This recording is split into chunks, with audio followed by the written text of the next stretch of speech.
To enable or disable Edge panel in Samsung Galaxy S26 series, first of all, you will need to open settings on your device. Next step is to enter display right here, and then we can scroll down until we find the Edge panels. Click on it and then turn it on. When it's on, you should be able to also adjust the settings for it. So if you enter Edge panel, you can change the panels, which means which icons you'll be able to access. You can go for apps, people, tasks, and you can enable all of them if you like. You can click on edit, that way you'll be able to adjust which icons are visible.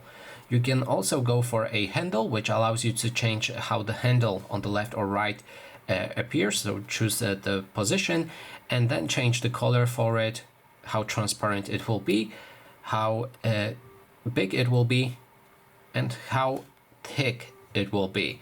And when it's all done, you can also show it in landscape mode. That means if you rotate your phone, it will be still available if you activate it.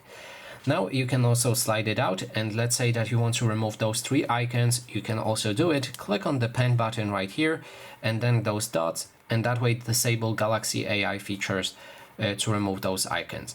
And that is basically everything. Thanks so much for watching.